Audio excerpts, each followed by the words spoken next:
नमस्कार साथियों, स्वागत है आप सभी का बीपीएससी स्टडी आईक्यू चैनल पर। मेरा नाम है अभिषेक और आज बिहार की खबर में हम डिस्कस करने वाले हैं दो न्यूज आर्टिकल्स। पहला जो टाइटल है आप देख पा रहे हैं, बिहार कोकिला का निधन, और ये काफी चिंताजनक एक न्यूज थी क्योंकि इंपॉर्टेंट पर्सनैलिटी बिहार के लिए और आर्ट की दृष्टि से, कला की दृष्टि से भी शारदा सिन्हा जी का निधन हो चुका है। और दूसरी जो खबर है वो है सुल्तानगंज रेलवे स्टेशन जो है वो उसका नाम चेंज किया जा रहा है और उसका नाम क्या रखा जाएगा उसके बारे में आज हम डिस्कस करने वाले हैं। तो ये वीडियो काफी इंपॉर्टेंट है प्रीलिम्स के पर्सपेक्टिव से, क्योंकि पर्सनालिटीज पे भी क्वेश्चन आते हैं आपके एग्जाम में। तो ये आराम से पूरा देखिएगा, वीडियो शुरुआत से अंत तक देखिएगा। नेक्स्ट जो टाइटल है वो भी काफी इंपॉर्टेंट है। चलिए आगे बढ़ते हैं। और आगे बढ़ने से पहले एक बार फिर से मैं बता देना चाहता हूं कि अगर आप बीपीएससी स्टडी आईक्यू चैनल को आपने सब्सक्राइब नहीं किया है तो जरूर कर लीजिएगा, क्योंकि यहां पर ही आपको डेडिकेटेड रूप में वीडियोस मिलने वाले हैं। मतलब क्या है कि स्टडी आईक्यू पीसीएस पर ये सारे जो स्टेट्स के वीडियोस थे वहां पे आपको मिलते थे, लेकिन यहाँ पर एक पूरी तरीके से आपको बीपीएससी ओरिएंटेड वीडियोस ही मिलने वाले हैं। सारे सब्जेक्ट्स इसमें आपको कवर हो जाएंगे। तो कैसे इसको सब्सक्राइब करना है, तो जाना है आपको स्टडी आईक्यू पीसीएस के यूट्यूब चैनल के होम पेज पर। तो होम पेज पे जाएंगे तो पहला आपको यहाँ पर दिख जाएगा आइकन, यहाँ पे दिखाई दे रहा है बीपीएससी स्टडी आईक्यू का, उसको आप यहाँ से सब्सक्राइब कर सकते हैं। चलो आगे बढ़ते हैं। टाइटल हमारा था आज का कि शारदा सिन्हा जी के बारे में ही। शारदा सिन्हा जी जो है इनकी डेथ हो चुकी है। न्यूज का आर्टिकल भी है कि बिहार कोकिला शारदा सिन्हा जी का दिल्ली में एम्स में इनका निधन हो चुका है। पर्सनालिटी काफी इंपॉर्टेंट है ये, बिहार की दृष्टि से भी और कला की दृष्टि से भी, और ना ही सिर्फ बिहार में, ना ही सिर्फ इंडिया में, मतलब इंडिया के बाहर के जो देश हैं वहां पे भी इनका नाम काफी प्रसिद्ध है, काफी प्रसिद्ध रह चुकी हैं ये।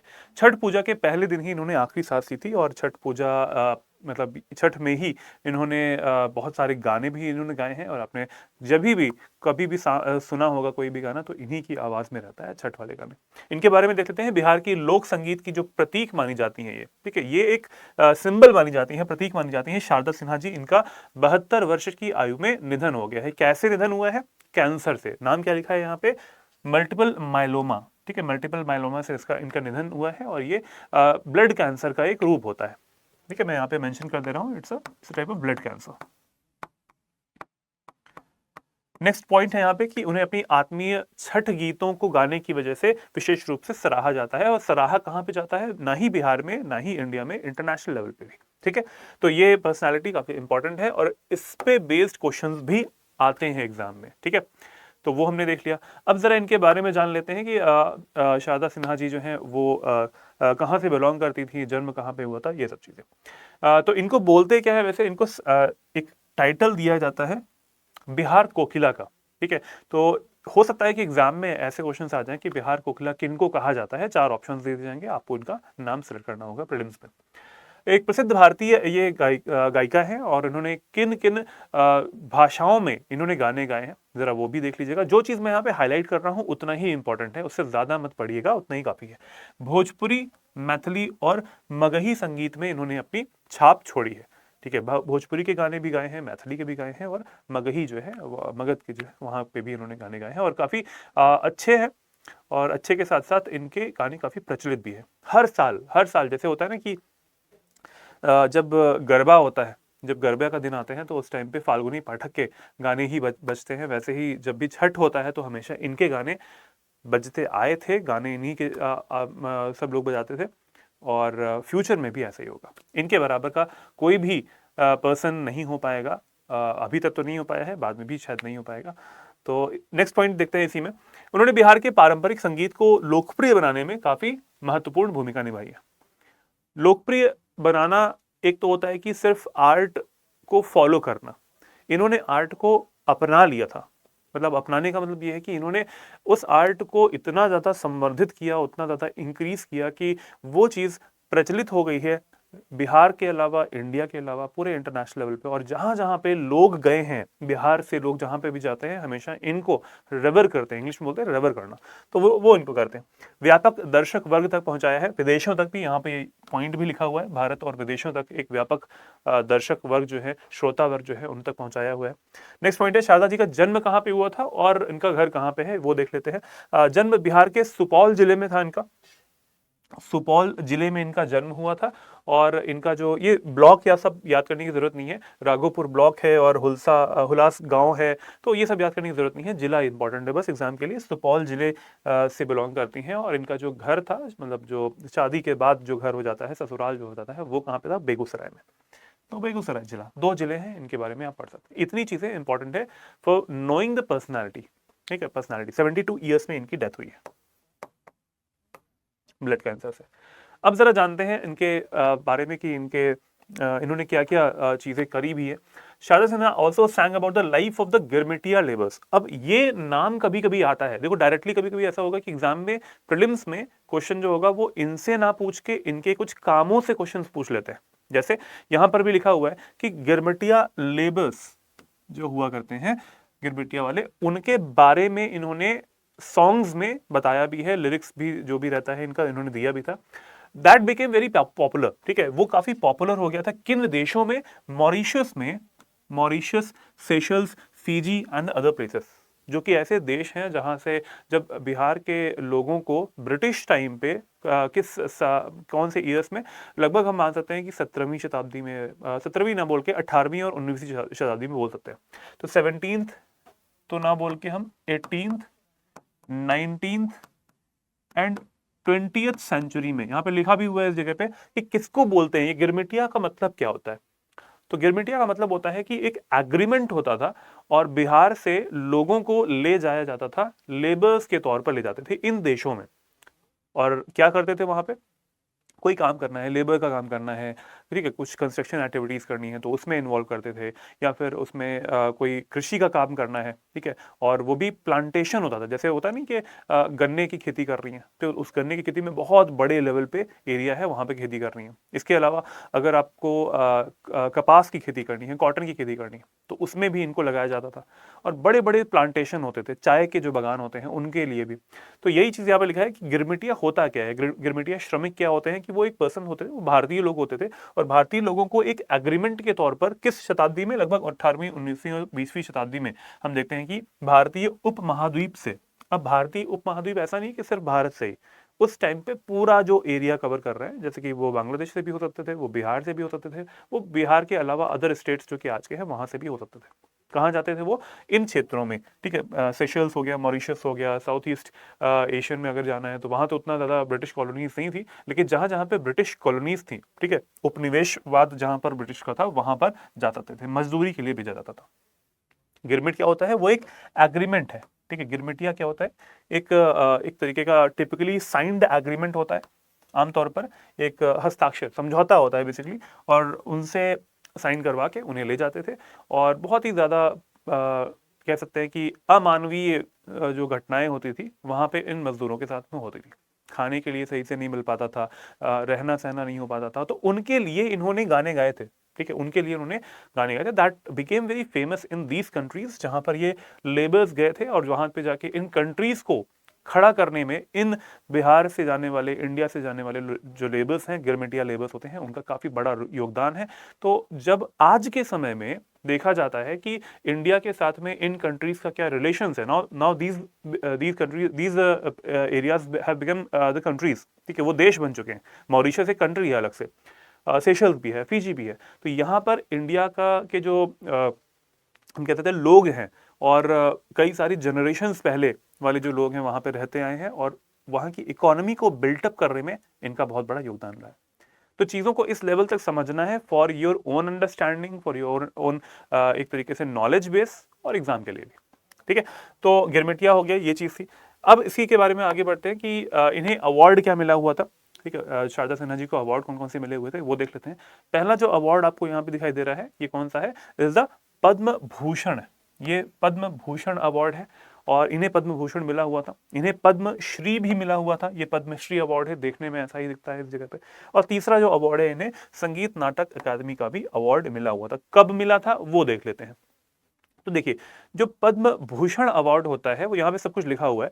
पद्म भूषण जो अवार्ड होता है, ये कौन सा अवार्ड होता है? ये आपका होता है थर्ड हाईएस्ट सिविलियन अवार्ड। तो फर्स्ट कौन सा होता है? भारत रत्न। भारत रत्न होता है हमारा हाईएस्ट सिविलियन अवार्ड। ठीक है, ये हाईएस्ट है। भारत रत्न। सेकंड नंबर पे कौन सा होता है? अच्छा, भारत रत्न की बात आई है तो अभी कई सारे ऐसे राज्य हैं जिनकी ये मांग भी है कि जो रतन टाटा जी हैं इनको दिया जाए भारत रत्न। ठीक है, ये अभी डिमांड चल रही है। सरकार, हो सकता है कि अगले साल जब अवार्ड्स दिए जाए तो इनका भी नाम प्रस्तावित किया गया है, हो सकता है इन्हें मिल जाए। सेकंड कौन सा होता है? पद्म भूषण जो है वो तो थर्ड है, ठीक है, ये थर्ड नंबर पे आता है। पद्म विभूषण आता है सेकंड नंबर पे। तो सेकंड नंबर पे क्या हो जाएगा? पद्म विभूषण। ये इन्हें मिला नहीं था, इन्हें मिले थे ये तीन। ठीक है, ये पद्म भूषण मिला हुआ था। थर्ड नंबर का आता है सिविलियन अवार्ड। फोर्थ नंबर का सिविलियन अवार्ड होता है पद्मश्री। ये है पद्मश्री जो कि यहाँ पे लिखा हुआ है। 2018 में इन्हें भारत का तीसरा, ये कब मिला था? 2018 में शारदा सिन्हा जी को। ये कब मिला था? ये 1991 में मिला था। पद्मश्री इन्हें 1991 में मिला था। और इन्हें संगीत नाटक अकादमी का पुरस्कार भी मिला था, जो कि कला में इनके जो कार्य किए गए हैं, संगीत को गाने में इनके जो कार्य किए गए हैं, इसकी वजह से मिला था। तो ये इन्फॉर्मेशन हो गई हमारे शारदा सिन्हा जी के बारे में, जिनके अभी देहांत हुआ है। अब आते हैं अगली खबर पे, दैट इज यहाँ पे आप टाइटल देख पा रहे हैं, न्यूज भी लिखा हुआ है, Sultanganj railway station is to be renamed as Ajgaibinath Dham. Prelims के लिए काफी इंपॉर्टेंट है ये चीज, बहुत इंपॉर्टेंट है। नाम क्या चेंज हो गया है? ये ऐसे क्वेश्चंस बहुत आते हैं, अगर पढ़ा होगा तो कर ले जाएंगे, नहीं पढ़ा होगा तो कंफ्यूजन क्रिएट करने में आयोग माहिर है। मतलब वो बहुत अच्छे से ऐसे ऐसे ऑप्शंस बना देंगे कि आप चकरा जाएंगे उसमें। तो लिखा भी हुआ है यहाँ पे, सबसे आगे लिखा हुआ है सम्राट। तो सम्राट है कौन? सम्राट है यहाँ पे डेप्यूटी चीफ मिनिस्टर। बिहार के जो डेप्यूटी चीफ मिनिस्टर हैं सम्राट चौधरी जी, उन्होंने अनाउंस किया है कि सुल्तानगंज रेलवे स्टेशन का जो नाम है वो किसके नाम पर रखा जाएगा? अजगैबीनाथ श्राइन पड़ता है, टेम्पल पड़ता है, धाम पड़ता है, उसके नाम पर रखा जाएगा, जिसका एक काफी ज्यादा इंपॉर्टेंट रिलीजियस सिग्निफिकेंस है। धार्मिक परिप्रेक्ष्य से काफी इंपॉर्टेंट जगह है ये, और इस वजह से इसका नाम भी रखना उचित बनता है। तो ये हमारी न्यूज भी है। किस जिले में पड़ता है? ये इंपॉर्टेंट है ये चीज कि भागलपुर जिले में पड़ता है। हाँ, ये तो मैंने बताया नहीं आपको, सुल्तानगंज किस जिले में पड़ता है ये पूछ सकते हैं आपसे कि भागलपुर जिले में पड़ता है। कहाँ पे पड़ता है? अजगैबीनाथ धाम ये पड़ता है भागलपुर जिले में। ठीक है, ये इसकी इमेज हो गई। अब इसके बारे में थोड़ा सा जान लेते हैं। ये इस तरीके का दिखता है। ठीक है, अजगैबीनाथ जो धाम है, बहुत दूर से फोटो इसको लिया गया है और ये बहुत सारा बड़ा सा एरिया इसमें कवर हो जाता है। किस जिले में है? ये पड़ता है भागलपुर जिले में। किन भगवान को ये समर्पित है? भगवान शिव को समर्पित है, लॉर्ड शिवा जो है उनको समर्पित ये है। ठीक है, डेडिकेटेड है। और लोकेशन कहाँ पे है? आप जानते हैं, नियर सुल्तानगंज में पड़ती है। सुल्तानगंज रेलवे स्टेशन जो है उसी का नाम रखा जाएगा अजगैबीनाथ टेम्पल के नाम पर। और नेक्स्ट पॉइंट यहाँ पर आता है कि यह स्थान धार्मिक यात्रियों के बीच एक प्रमुख तीर्थ स्थल के रूप में प्रसिद्ध है। अच्छा, यहाँ पे ऐसा नहीं है कि सिर्फ बिहार से ही लोग आते हैं, इंडिया के और भी अलग अलग राज्यों से यहाँ पे लोग आते हैं और बहुत ज़्यादा एक इम्पॉर्टेंट पर्सपेक्टिव से इसको रखा जाता है। किस वजह से? एक तो धार्मिक है, एक तो रिलीजियस एंगल होता है इसमें, और एक तो यहाँ पे रहता है कि जो रेवेन्यू आता है टूरिज्म से। ठीक है, टूरिज्म से जो रेवेन्यू आता है, तो ये जो है कि भागलपुर का जो टूरिज्म है वो इस मंदिर की वजह से भी फेमस है। ठीक है, तो ये इस तरीके का दिखाई देता है। अब जरा समझ लेते हैं, जान लेते हैं कि जो यूनियन बजट में, केंद्र सरकार के बजट में इसके बारे में, बिहार के बारे में एक न्यूज भी आई थी कि फोकस किया जा रहा है, केंद्र सरकार के बजट में है इस बार बाय द वे, ठीक है, बिहार इन टूरिज्म इंफ्रा डेवलपमेंट। तो इससे अगर लिंक किया जाएगा तो आप समझ पाएंगे कि ये सारे पॉइंट्स जो हैं ये फोकस में है इस टाइम पे। पहला है, होगा क्या उससे? आर्थिक विकास होगा। देखो, इस स्टेशन का नाम चेंज करके सुल्तानगंज से जो जो धाम है, जो मंदिर है, उसके नाम पर अगर रखा जाएगा तो it will be very much, लोगों तक पहुंच पाएगा ये चीज़। ठीक है, और इम्पोर्टेंस जो है वो पहुंच पाती है। अगर वहां से ट्रेन्स गुजर रही होती हैं, ठीक है, तो वो समझ पाती है अच्छा यहाँ पर एक बहुत बड़ा श्राइन है, टेम्पल है, तो उसमें भी लोग आ सकते हैं। टूरिज्म जो है वो बढ़ सकता है, और टूरिज्म बढ़ने का सपोर्ट कौन कर रहा है? सेंट्रल गवर्नमेंट भी कर रही है अपने बजट के तौर पर। डेवलपमेंट्स होंगे वहाँ पर इंफ्रास्ट्रक्चर, जो बुनियादी ढांचा होता है, अवसंरचनाएं होती हैं, वो भी बढ़ बढ़ के बनाई जाएंगी। ठीक है, तो इकोनॉमिक ग्रोथ होगी अल्टीमेटली। ठीक है, इस सेंस में देखा जाए तो इंक्रीज्ड टैक्स रेवेन्यू। किसी भी स्टेट को, किसी भी राज्य को चलाने के लिए किसकी आवश्यकता होती है? टैक्स रेवेन्यू की, जो कि कौन देता है? लोग जो आते हैं वहां पे देंगे, टूरिस्ट देंगे। ठीक है, यहाँ पर टूरिस्ट अगर आते हैं, अगर पर्यटक आते हैं तो फिर वो क्या देंगे? वहाँ का राजस्व को बढ़ाएंगे, टैक्स को बढ़ाएंगे। नेक्स्ट, इंफ्रास्ट्रक्चर डेवलपमेंट, जो मैंने बताया आपको, अगर वहाँ पर लोग ज़्यादा आते हैं तो फिर क्या होगा, उस मंदिर के आसपास का जो इलाका है, जैसे यहाँ पे आपको दिखाई दे रहा है, मंदिर के आसपास का इलाका थोड़ा सा अंडर डेवलप्ड या फिर अनडेवलप्ड के तौर पर आप देख पा रहे होंगे। बट जब ये चीज़ डेवलप होगी तो क्या होगा, यहाँ पर आसपास के इलाकों में जो टूरिस्ट आएंगे उनके लिए खाने की व्यवस्था के लिए, या फिर जो होटल्स होते हैं, रेस्टोरेंट्स होते हैं, स्टे के लिए जो भी कंडीशन, वो सारी चीज़ें यहाँ पर डेवलप हो पाएंगी। खुला एरिया है, पास का एरिया है, लेकिन इसको अभी और डेवलप करना, इसमें पोटेंशियल है। ठीक है, तो इंफ्रास्ट्रक्चर, जो बुनियादी ढांचा होता है, वो डेवलप हो पाएगा। ये एक बहुत बड़ा इसका फ्यूचरिस्टिक स्कोप हमको बोल सकते हैं। नेक्स्ट पॉइंट है कल्चरल एंड हेरिटेज प्रिजर्वेशन। अच्छा, इससे होता क्या है, इस प्रक्रिया से, नाम चेंज करने से क्या होता है कि लोगों के मन में श्रद्धा की जो भावना होती है वो और डेवलप होती है। अब ये ऐसा नहीं है कि एक दिन में होगा, धीरे धीरे ऐसा होता है कि in the coming 5 years, in the coming 10 years, 15 years, धीरे धीरे लोगों के मन में ये चीज़ हमेशा आती है। अच्छा, अजगैबीनाथ धाम एक स्टेशन का नाम है, और ये प्रिजर्वेशन हमेशा ऐसे डेवलप होता है। संस्कृति और धरोहर का संरक्षण में एक छोटा सा कदम है ये। Promotion of local products and services. अच्छा, यहाँ पे अगर लोग आएंगे टूरिज्म वाले, तो फिर यहाँ पर आसपास के इलाकों में शॉप्स लगेंगी ना, जो मैंने बताया आपको, इंफ्रास्ट्रक्चर जो है वो डेवलप हो जाएगा, रोड्स चौड़ी हो जाती हैं। ठीक है, तो आसपास के क्षेत्रों में जो इकोनॉमिक डेवलपमेंट होगा, आप यहाँ से इसको कनेक्ट कर सकते हो। तो now this is a mains perspective वाला टॉपिक। ठीक है, इसको आराम से आप मेंस के हिसाब से आप इस पॉइंट्स को अपने आंसर में लिख सकते हो। स्थानीय उत्पादों और सेवाओं का जो है वो प्रचार हो पाएगा। अब यहाँ पर प्रचार किस सेंस में करना है, अगर अच्छा हुआ है तो अच्छा भी होगा, बुरा अगर वहाँ पे सर्विसेज दी जाती हैं तो वो भी जाती हैं। तो ये तो वहाँ के लोकल लोग जो हैं उनको ध्यान में रखना है कि वहाँ की जो सर्विसेज रहती हैं वो बेस्ट सर्विसेज रहे टूरिस्ट जो आ रहे हैं उनके लिए। नेक्स्ट आ रहा है यहाँ पे, एक लॉन्ग स्टैंडिंग एक इमेज होती है कि भाई इंप्रूव्ड ग्लोबल इमेज बन पाएगी, वैश्विक छवि जो है वो बहुत अच्छे से रिफ्लेक्ट होके आ पाएगी अगर यहाँ पर टूरिज्म जो है वो प्रॉपर डेवलपमेंट होता है। धार्मिक परिप्रेक्ष्य से ऐसा होता है, और हो सकता है कि यहाँ पर कुछ साथ साथ मेले भी लग जाएं, जिससे कि और भी लोग जो हैं वहाँ पर आ पाए वार्षिक रूप में, या फिर कुछ महीनों में अगर लगता है तो इस लेवल का सोचा भी जाता है सरकार के द्वारा, और सरकार स्टेप्स भी लेती है, राज्य सरकार भी और केंद्र सरकार भी, और केंद्र सरकार के सामने ये चीज़ रखा भी गया है, यूनियन बजट में है अभी कि इसको इम्प्रूव करना है। तो ये टॉपिक था हमारा। रेलवे स्टेशन जो है इसका नाम चेंज किया जा रहा है, अजगैबीनाथ धाम रखा जाएगा। इसी बेस पर धर्म से जुड़ा हुआ, मंदिरों से जुड़ा हुआ एक क्वेश्चन आपके सामने है, इसका आंसर आपको देना है कमेंट बॉक्स में।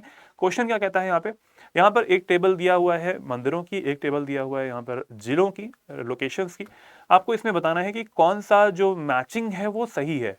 ठीक है, जो ऑप्शन सही है इसमें वो बताना है आपको। ऑप्शन यहाँ पे दिए हुए हैं, आराम से इस वीडियो को पॉज कर सकते हैं, इंग्लिश और हिंदी में दिया हुआ है, आंसर देना है आपको कमेंट बॉक्स में। ठीक है, इस वीडियो का जो पीडीएफ है वो मिल पाएगा आपको मेरे टेलीग्राम चैनल पर, लर्न एंड ग्रो विद अभिषेक ये टेलीग्राम चैनल है। डिस्कशन ग्रुप भी है, discuss and grow with Abhishek, and email ID is abhishek.singh@studyIQ.com। आप यहाँ पे मुझे मेल करके भी अपने क्वेश्चंस, क्वेरीज, समस्याओं को मुझे बता सकते हैं और अपनी समस्याओं का समाधान ले सकते हैं। इसके अलावा बात करते हैं, अगर बेस लेवल से आपको तैयारी करनी है स्टेट पीसीएस एग्जामिनेशंस की, तो बहुत अच्छा मौका है आपके पास, क्योंकि स्टडी आईक्यू जो पीसीएस है वो लाया है आपके लिए ये फाउंडेशन बैच, और इन स्टेट्स के लिए आप फाउंडेशन जो बैच है उसमें आप एडमिशन ले सकते हैं। फाउंडेशन संकल्प बैच 8 है ये, और ये आपका डेली जो क्लासेस होंगी इसमें मॉर्निंग में होंगी, 8 बजे से स्टार्ट हो जाती हैं। ठीक है, यहाँ टाइमिंग में लिखा हुआ है। एडमिशन कब क्लोज हो रहा है इसका, 10 तारीख को, 10 नवंबर जो है इसमें एडमिशन क्लोज हो जाएगा। इसके बाद हमारी क्लासेस जो है वो भी स्टार्ट हो जाएंगी। मैक्सिमम डिस्काउंट इसमें कब मिलेगा आपको, जब आप AKS लाइव कोड का यूज करेंगे, और आपको ये अमाउंट 12,499 में आपको ये मिल जाएगा। क्या मिलने वाला है इसमें, लाइव क्लासेस मिलेंगी आपको इसमें, और जो मेंटरशिप है वो भी इसमें मिल जाएगी आपको। कंटेंट आपको मिलेगा इसमें हैंड रिटन नोट्स और क्रक्स नोट्स के तौर पर। टेस्ट सीरीज भी इसमें इंक्लूडेड है, और साथ साथ एक बहुत बड़ा फीचर वो है कि डेली आंसर राइटिंग है। मेंस की जो प्रैक्टिस होती है वो बिल्कुल शुरुआत से हम लोग करवाते हैं। तो ये सारी चीज़ें हैं, करंट अफेयर्स की क्लासेस भी हो जाएंगी, आपको सब कुछ पूरा सपोर्ट मिलेगा। अगर आप मेरा कोड यूज़ करते हैं AKS लाइव, तो आपको मेरी मेंटरशिप भी मिलेगी। ठीक है, मतलब एक जो पर्सन मेंटर रहेंगे वो तो रहेंगे, मेरी भी मेंटरशिप मिल पाएगी। तो ये बात हो गई हमारे कोर्स की, और जिसने भी BPSC स्टडी आई के चैनल को सब्सक्राइब नहीं किया है अभी तक, प्लीज़ सब्सक्राइब कर लीजिएगा, क्योंकि वहाँ पर डेडिकेटेड कंटेंट आपको मिल पाएगा। इस वीडियो को देखने के लिए धन्यवाद, मिलते हैं अगले वीडियो में, तब तक के लिए जय हिंद, जय Bharat, take care everyone, good bye.